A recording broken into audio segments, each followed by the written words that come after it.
The biggest game of the weekend in the Barclays Premier League sees Robin van Persie welcome his former employees Arsenal to Old Trafford.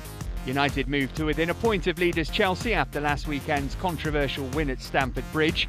They come up against an Arsenal defence that shipped 5 goals at Reading in midweek, but still ran out 7-5 winners.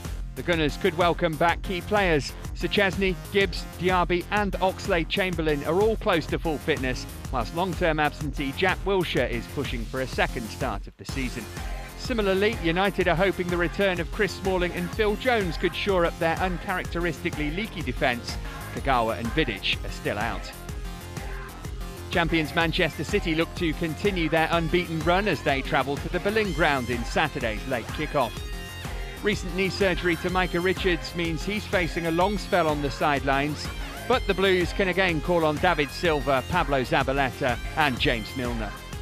The hosts are looking to bounce back after their 2-1 defeat at Wigan last time out, but will have to do without 5 first-team players, including Ricardo Vaz-Tê.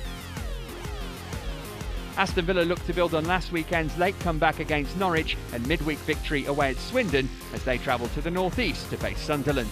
The Black Cats are finding wins hard to come by, drawing 6 of their last 8 Premier League games and losing this week's League Cup clash to neighbours Middlesbrough.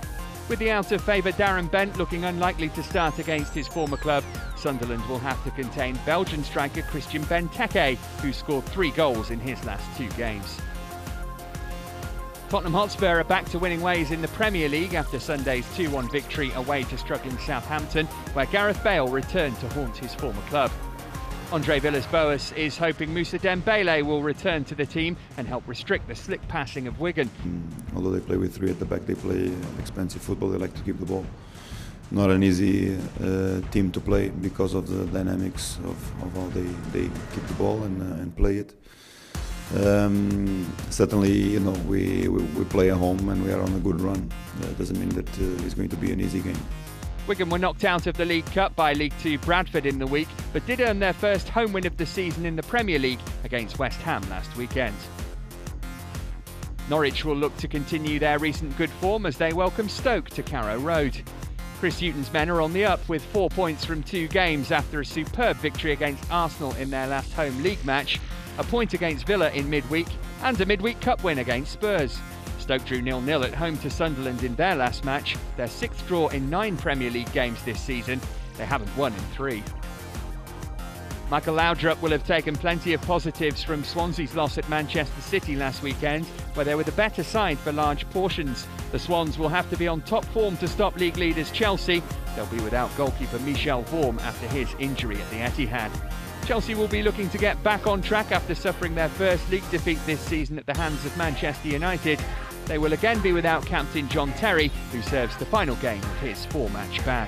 Chelsea are going to have a tough game, but Swansea like to get the ball down, like to play, take chances, playing out from the back as well. And with Chelsea's formation and their attacking flair, you know, I feel as a spectator relatively confident that it's a game that Chelsea can win.